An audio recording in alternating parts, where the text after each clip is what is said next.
Hello and welcome to Menswear at M&S. I'm Katie Cameron and I'm part of the team at the M&S Company Archive in Leeds. Today we'll be taking a look at everything menswear, from half hose to collarless shirts and from flares to washable suits. We'll take a look at garments from the extensive M&S archive, as well as marketing and advertising, staff training material and films.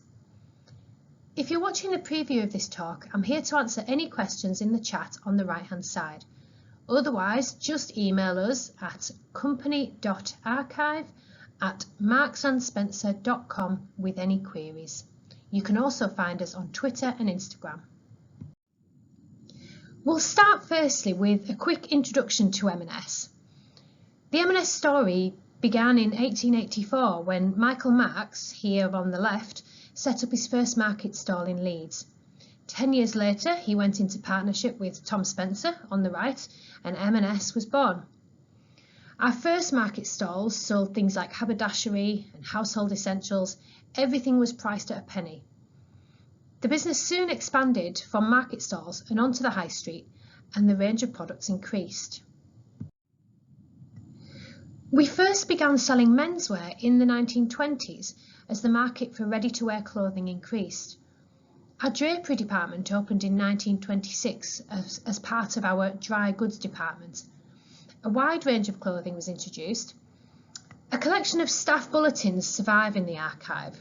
They were weekly documents that instructed store managers on new products, updates and merchandising techniques. They give us an insight into the types of products sold at M&S. We can see that in 1927, for example, we sold men's tennis pullovers for 1 and 11, shirts, slippers, half hose, these were particularly popular in the colour Lovet, ties and suspenders. This excerpt from a 1928 bulletin tells us that there's a great future for the tie department. This is a lovely photograph of Watford store in 1928. And we can see that in the central window there's a display of men's trousers, shirts and ties, although the sign above it seems to be advertising paint and varnish. By the 1930s, our menswear range had expanded to include everything a well-dressed man could expect, all at an affordable price. In a 1932 customer magazine, we advertised that a gentleman could purchase a whole outfit for under £1. This included trousers, a shirt with 2 collars, a tie, gloves, socks and a slipover, all for just 19 shillings and 8pence. The adverts shown here are taken from an issue of this 1932 customer magazine. They advertise a whole range of menswear, from all seasons underwear to hiking shorts and tweed trousers. The St Michael brand name shown here had been introduced in 1928 by the chairman Simon Marks in honour of his father Michael. The success of Fred Perry at Wimbledon and the popularity of tennis in general in the 1930s meant that tennis shirts were a big seller and could be bought for 2 shillings and 11pence or 3 shillings and 11pence, as shown on this photograph on the left hand side of Birmingham store. And just behind the tennis shirts you might be able to make out a display of cricket shirts as well. These garments weren't necessarily bought for playing sport in. The impact of sport on fashion and the more relaxed sartorial rules of the interwar period meant that sports-style clothing, including sports shirts and tweed trousers, became more popular for day wear.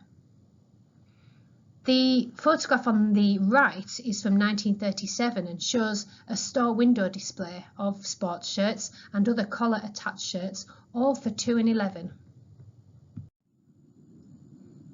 By the end of the 1930s, we see just how much the menswear range has expanded over the decade.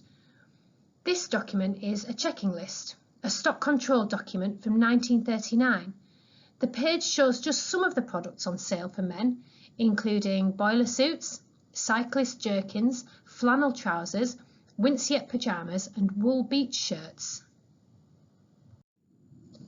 Into the 1940s now, and raw materials were in short supply during the Second World War. To avoid panic buying and stockpiling, the government introduced rationing on clothing and food. The first clothing ration book was launched in 1942 with 60 coupons to last until August 1943, though this number was reduced over time.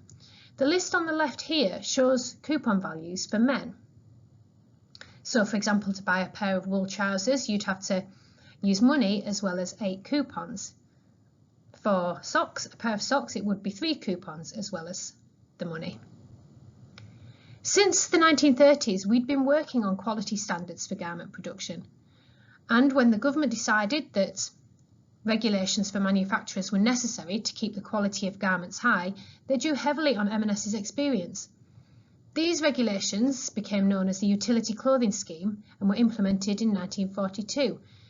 Our technologist, Harry Atkinson, worked with Harold Wilson at the Board of Trade to determine standards for the scheme, as well as using his experience of working for a large retailer to advise on allocation of clothing coupons to the general public. The logo for the utility scheme can be seen on the shirt on the right, the CC41. As well as rationing and the utility scheme, austerity measures restricted the amount of fabric that could be used in a garment. For example, retailers were no longer permitted to sell trousers with turn-ups, though men worked around this by simply buying their trousers 2 or 3 inches too long and getting them turned up. Shirts were simplified, with no double cuffs permitted, and double-breasted suits were out. Towards the end of the war, our merchandising department found production of civilian clothing difficult, as much of the materials needed had been diverted to the production of demobilisation clothes. A member of staff from Plymouth visited head office in his demob suit, consisting of shirt and tie, chalk-striped suit, trilby and wool-lined raincoat, and he was paraded round the office so that everyone could examine his outfit. These photos show a menswear store display in the 1940s.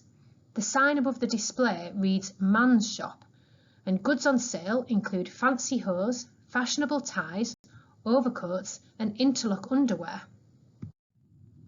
This man's shop was possibly a trial aimed specifically at men out shopping, as much menswear shopping during the 1940s would have been done by women. This staff training document from 1949 gives information about a range of menswear to help sales assistants sell specifically to male shoppers. Into the 50s, and the menswear department concentrated on classic practical designs such as sleeveless cardigans and pullovers in plain colours. We reported in a 1953 staff magazine that men, despite their passing enthusiasm for Fair Isle designs and patterns, are notoriously conservative in their choice of knitwear. Where previously shirts with detachable collars were more popular due to their practicality and ease of washing, you would just wash the collar rather than the whole shirt. By the 1950s, we found that more men were buying their shirts with collars attached. Shirt collars were obviously a big issue for men in the 1950s. In fact, we wrote in 1953 that the decisive factor in shirt buying is generally the collar. We used an innovative technique known as trubinizing to ensure that our collars maintained fit and shape after washing. In 1958, Chairman Simon Marks stressed the importance of synthetic fabrics. He said, "Not only do they provide attractive garments, but they also have the advantage of easing the housewife's daily burden." Fabrics such as terylene, cortel and bry nylon were introduced into menswear to create drip-dry, minimum iron, easy care garments that were hard-wearing and yet fashionable. By 1964, more than half of all M&S textile sales were garments made from synthetic fabrics. Staff were given training on these new fabrics so that they'd be able to answer any customer queries. This leaflet here extols the virtues of bry nylon menswear, describing it as packable, moth and mildew resistant, colour and fashion right. The qualities of these new wonder fabrics, as they were known, were promoted in cinema adverts in the early 1960s. The advert I'd like to show you now is about 2 minutes long, and it tells viewers all they needed to know about terylene. It's one of the few adverts that focuses mainly on menswear rather than women's wear.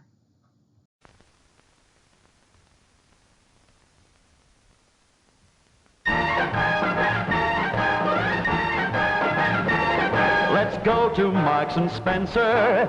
Go and see what's new in Terraline. Yes, Terraline for you and you and you.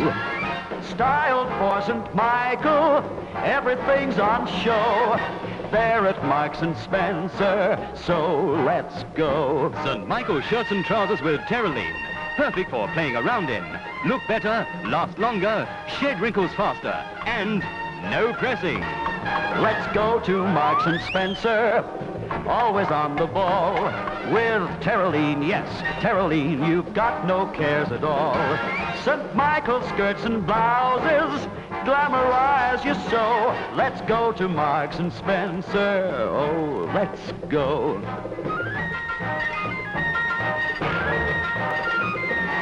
Wherever you are, out in the car, or waiting to make a start, if you see him, Terraline, well, go, man, go. You're oh so smart, let's go, go, go. It's the latest. St. Michael Terraline is tops, whatever you're up to. Especially for people who are going places, because it wears and wears and wears. Go for Marks and Spencer rainwear. It always looks like new. And Terraline, yes, Terraline won't let those raindrops through. The styles are so attractive, the colors seem to glow. There at Marks and Spencer, so let's go, come on, let's go to Marks and Spencer. So much there to see in Terraline, yes, Terraline, for the family. Let's go, go, go. Visit your Marks and Spencer. So in the 60s, we see an increase in spending on menswear. In stores, men were buying more clothes and paying more for them. A 1967 study called Consumer Trends and Forecasts showed that men's purchases were also less subject to seasonal fluctuations, and when broken down by brand, the study showed M&S as the most popular across both men's and women's wear. I want to share a short film clip with you now. This 2-minute clip is called Teenage Fashions. It shares the findings of a 1962 survey conducted by Courtaulds. The footage is filmed in a branch of Marks and Spencer. Courtaulds surveyed unmarried men aged 15 to 24 about their clothing and shopping habits.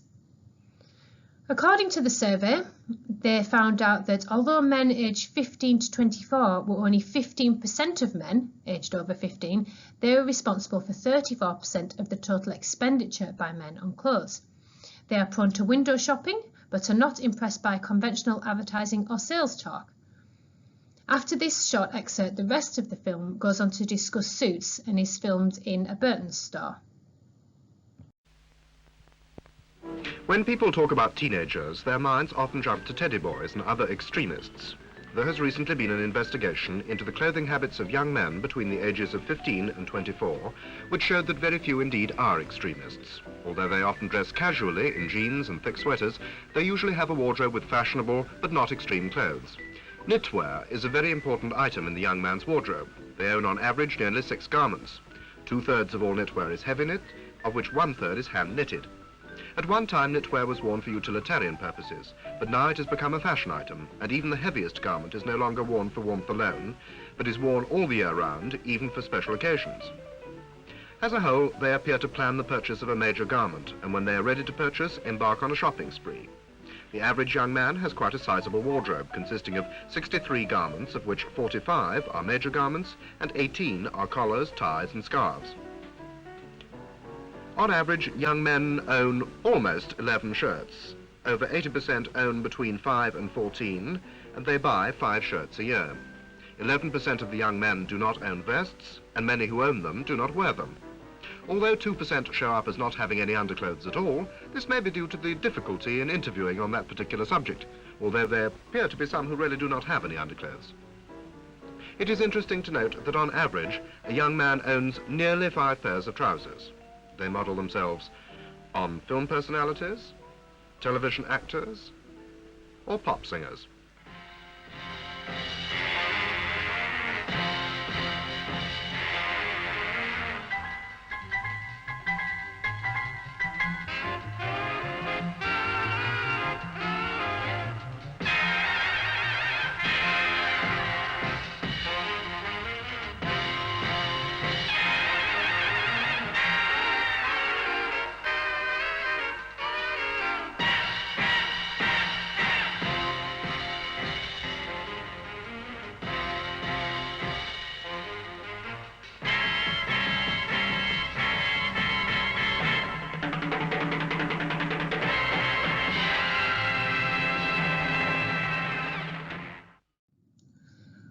survey, this time by M&S in 1968, showed that 80% of all men's underwear was bought by women, although this differed between the ages of 15 and 30 when we saw more men buying their own underwear. These images show underwear and nightwear from 68 and 69, including on the right the striking new design for our men's underwear packaging. In 1968, we advertised our menswear with the line St. Michael Menswear teams modern styling with old-fashioned comfort. And in our new Boston store, we told customers that they could find famous St. Michael men's underwear and socks, plus such interesting newcomers as nylon pyjamas in continental dark colours. The same year, an article in the Sunday Mirror claimed that men's pants had become more sexy and frivolous.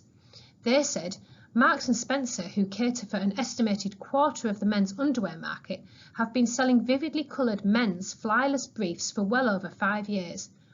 These stretch hipsters are so desirable that women often buy them too.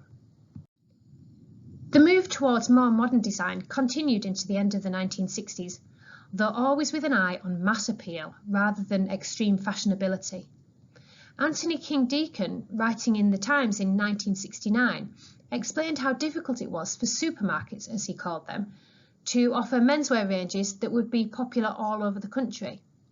He said, "Supermarket fashion is a difficult trade. A generalisation of fashion trends is hard to find, and what may sell in abundance in Oxford Street could well be a flop in Glasgow. The buyers and section controllers at Marks & Spencer are aware of the dangers in entering this market and have sifted through the whims, the experiments and the follies of the clothing trade and have produced an accurate medium, not too dull for London and not too way out for the provinces." In 1969, we enlisted designer Sydney Brent as menswear consultant. Brent owned the Take 6 boutiques in London, including one on Carnaby Street, and the Brenton Collins shops outside of London. His role was to advise on various points of fashionability in menswear. I haven't been able to find another reference to Brent's work, but these images show some of the styles available in 1970. Perhaps these were some of the more trend-led garments he advised on. Or perhaps Brent was responsible for this, the Young St. Michael range. So the 70s is when we start to see something a little bit different for men at M&S. Perhaps influenced by Sydney Brent's work. We'd seen the Peacock Revolution, as it became known, beginning in the 1960s, when many men were feeling more confident to wear brighter colours and bolder prints, and to move away from the standard 1950s uniform of shirt, tie, jumper and trousers. This began to show its influence at Marks & Spencer in the late 60s and into the 70s. The Young St. Michael range was introduced right at the start of the decade, promising trendy clothes for all. The collection was trialled in March 1970 in 6 stores, and in October 1970 it was rolled out to 15 stores. The range included deep collared shirts with matching scarf ties, slim-fitting knitwear, and velvet look or jacquard flared trousers. Outerwear included midi trenches and formal tailored raincoats, all paired with wet look shoes. According to a review of the range at the time, the collection was more about body type than age. The review said, "Anyone with the right shape can wear clothes from this range, even if most men are not yet thought to be ready to buy properly coordinated sets of clothes." In the same review, shirts were favourably described as being near high fashion. Sales assistants working the launch of the new range were surprised at the sudden influx of men in store. Supervisor Jenny Shepherd said, "I've never seen so many young fellows in M&S before. Groovy young men were all matching up shirts with scarf ties and saying how reasonable they were." Of course, the ranges aimed at younger customers were a relatively small section of menswear at M&S, and the business continued to do what it did best, good quality garments in classic styles. Knitwear was updated to include contrasting trims and higher roll necks, and ties got a little wider and brighter. And the range of menswear sold in store increased with the establishment of our suit department in 1972.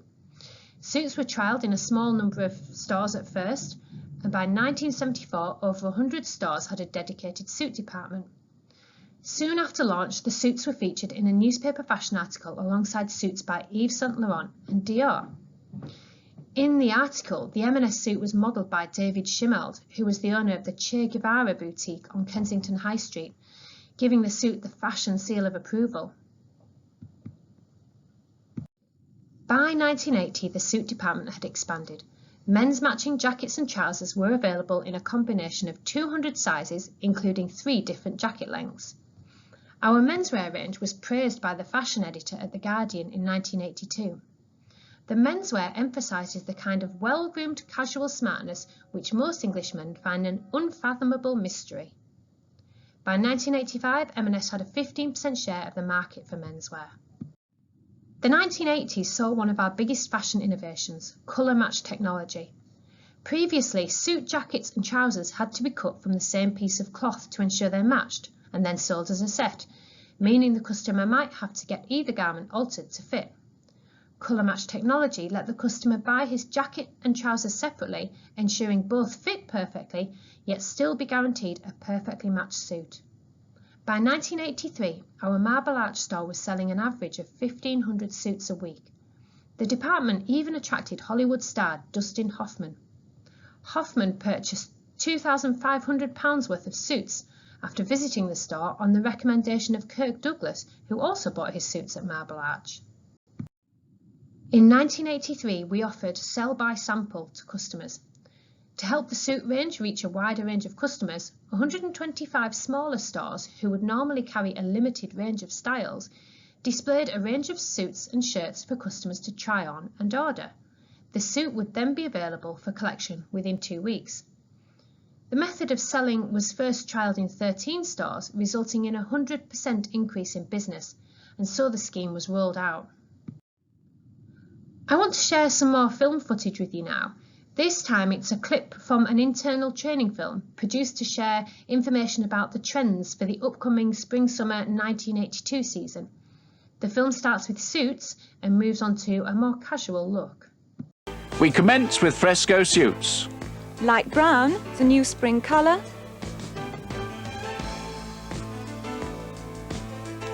Love it. And light blue.